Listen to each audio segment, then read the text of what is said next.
Messieurs, dames, bonjour. J'espère que vous passez un bel après-midi jusqu'à présent. Alors, si je suis là aujourd'hui, dans cette ville de Valence, c'est pour vous partager l'Évangile. L'Évangile veut dire la bonne nouvelle. Mais pour comprendre la bonne nouvelle, il nous faut également connaître la mauvaise nouvelle, qui est la condition dans laquelle nous sommes. Et pour cela, Dieu nous a laissé sa parole qui se trouve dans la Bible, où Dieu nous parle. Le Dieu Tout-Puissant, qui a créé les cieux, la terre, la mer et tout ce qui s'y trouve, a également créé le premier homme, Adam. Adam avait une communion avec Dieu. Et Dieu lui avait donné un commandement, qui était de ne pas manger le fruit de la connaissance du bien et du mal. Sinon, il mourrait. Mais Adam a désobéi. Et par la désobéissance d'un seul homme, la mort et le péché sont entrés dans le monde. Et jusqu'à aujourd'hui, nous avons tous été affectés, contaminés par la mort et le péché. Et le péché nous a séparés de notre communion avec notre Créateur. Dieu nous dit qu'il n'y a pas de juste, pas même un seul, que tous sont péchés et sont privés de sa gloire. Le péché, c'est donc simplement le fait d'avoir désobéi à la volonté de Dieu, à ses commandements. Dieu nous a laissé sa loi morale qui est parfaite, qui est sainte, qui est juste. Mais cette loi nous montre également à quel point nous sommes tous coupables envers Dieu. La loi dit: tu ne mentiras pas, tu ne voleras pas, tu ne convoiteras pas, tu honoreras ton père et ta mère, tu n'utiliseras pas le nom de Dieu en vain, tu ne commettras pas l'adultère, ou bien encore, tu aimeras ton prochain comme toi-même. Alors je vais m'arrêter là, parce que si nous sommes honnêtes, simplement en observant ces quelques commandements, nous voyons que nous avons tous transgressé, enfreint la loi morale de Dieu. Et donc de ce fait, nous avons tous péché envers le Dieu saint et juste. La parole nous dit qu'il y a des conséquences au péché pour avoir désobéi à Dieu. Il est écrit que le salaire du péché, c'est la mort. Et qu'il est donné à l'homme de mourir qu'une seule fois. Et après quoi vient le jugement. Donc après notre mort physique, nous allons tous comparaître devant le Dieu très haut. Et nous aurons des comptes à rendre. Nous allons être jugés et trouvés coupables d'avoir péché contre le Dieu saint et juste.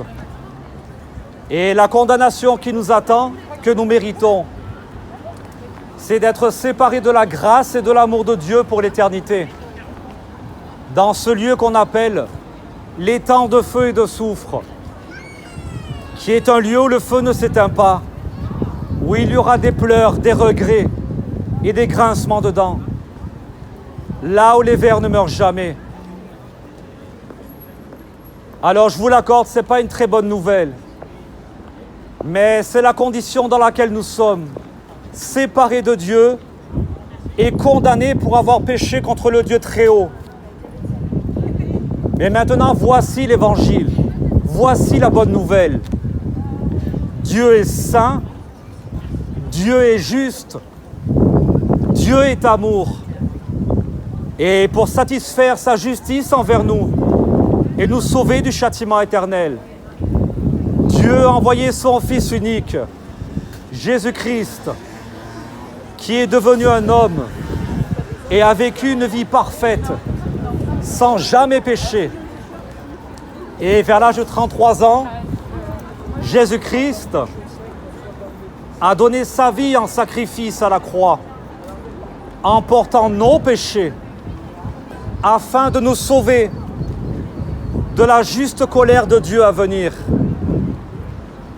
Jésus-Christ est donc mort à la croix en portant nos péchés. Il a été enseveli et le troisième jour, Dieu l'a ressuscité des morts. Jésus-Christ est vivant et il se trouve à la droite de Dieu.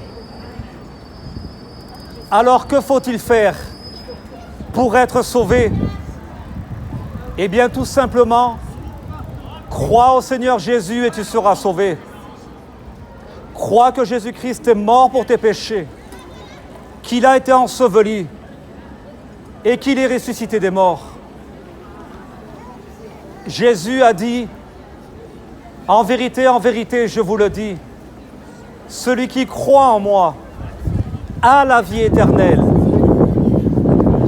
Il n'y a donc de salut en aucun autre, car il n'a été donné sous le ciel aucun autre nom parmi les hommes par lequel nous devions être sauvés.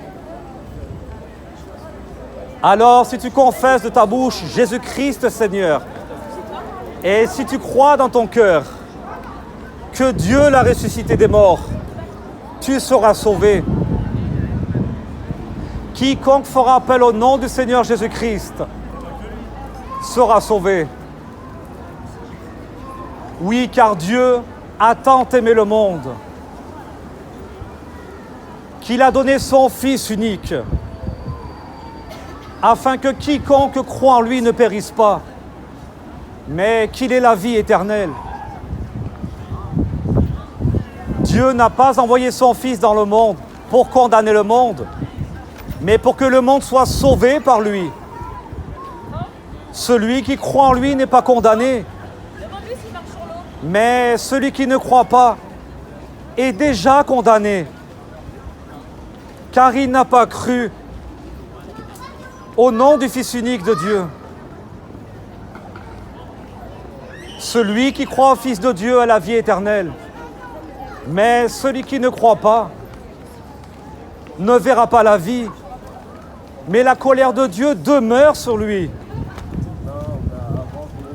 Alors repentez-vous, changez d'attitude et croyez à la bonne nouvelle.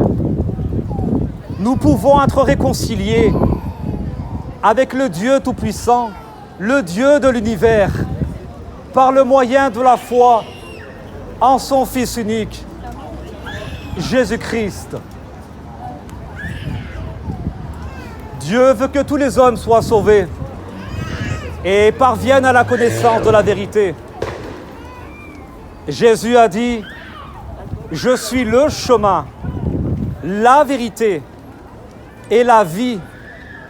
Nul ne vient au Père que par moi. » Cela veut dire que tous les autres chemins pour essayer d'atteindre le paradis, la présence de Dieu, sont des voies qui mènent à la perdition. Ta religion ne t'amènera pas au paradis. Aucune religion dans ce monde n'a la puissance de sauver qui que ce soit du juste jugement de Dieu à venir. Amen. Tes bonnes œuvres, tes bonnes actions ne pourront jamais effacer tes péchés commis envers Dieu et ses conséquences. C'est pourquoi Dieu nous a envoyé un sauveur, et ce sauveur est unique. Il s'appelle Jésus-Christ. Il est vivant, il revient bientôt. Jésus veut dire l'Éternel sauve, l'Éternel délivre. Jésus-Christ, qui est Dieu le Fils, est descendu du ciel. Il a quitté la gloire qu'il avait auprès de Dieu son Père. Il s'est incarné en homme et a vécu une vie parfaite, sans jamais pécher, dans une obéissance totale à Dieu son Père. Et par grâce et par amour pour nous, il a donné sa vie en sacrifice à la croix en portant nos péchés. Il a subi la condamnation que nous méritions à la croix. Il a payé la rançon à notre place, la dette que nous ne pouvions pas payer. Jésus l'a payé pour nous. de sa propre vie, afin de satisfaire la justice de Dieu et de nous accorder la vie éternelle à ses côtés. Jésus-Christ n'est pas une religion. Jésus-Christ n'est pas catholique, ni bouddhiste, ni musulman. Mais Jésus-Christ est le Fils de Dieu. Il est le Messie, le Sauveur du monde, celui que Dieu a envoyé pour nous réconcilier avec lui.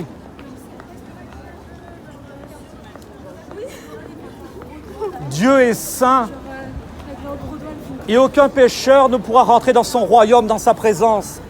C'est pourquoi nous avons besoin d'être lavés de nos péchés, d'être pardonnés par le sang de Jésus-Christ versé à la croix, en portant nos péchés. Dieu est juste, il est un juste juge.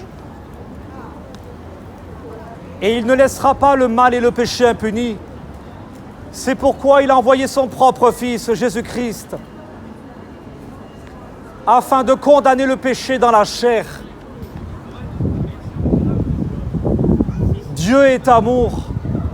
Et parce que Dieu est amour, Dieu a de la haine contre le mal et le péché.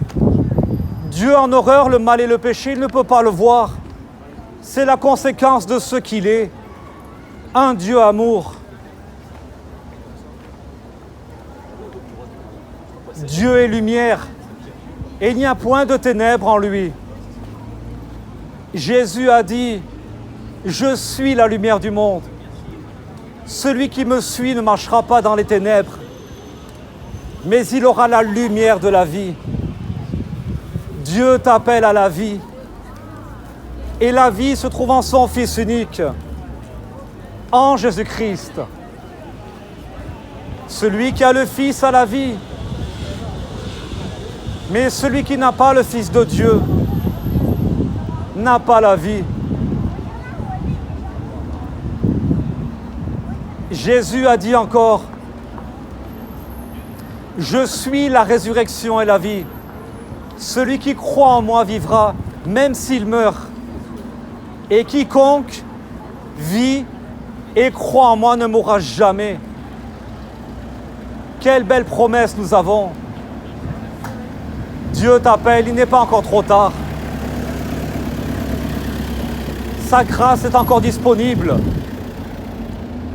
La main de l'Éternel n'est pas trop courte pour sauver, ni son oreille trop dure pour entendre. Quiconque fera appel au nom du Seigneur Jésus-Christ sera sauvé.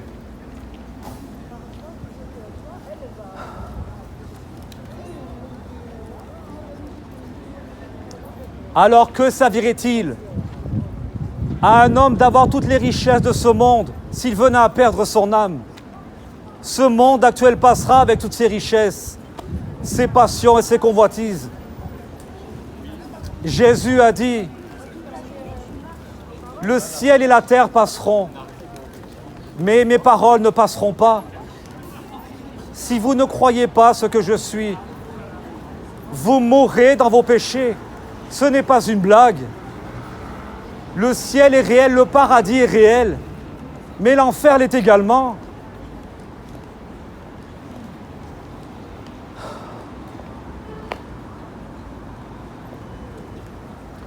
Jésus-Christ, le Fils du Dieu vivant, est venu une première fois dans ce monde pour nous sauver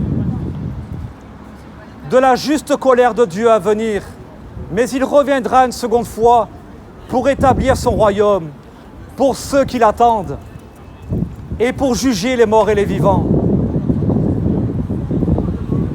Il est écrit, « Voici, il vient sur les nuées, et tout œil le verra, même ceux qui l'ont percé, et toutes les tribus de la terre se lamenteront à cause de lui. » Oui, amen, Jésus est vivant et il revient bientôt.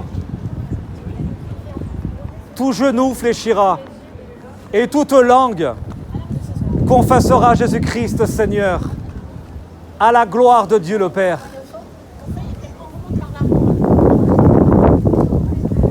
Alors prie au nom de Jésus-Christ. Soyez réconciliés avec Dieu. Soyez réconciliés avec Dieu. Par le moyen de la foi en son Fils unique Jésus-Christ, mort pour nos péchés, enseveli et ressuscité des morts.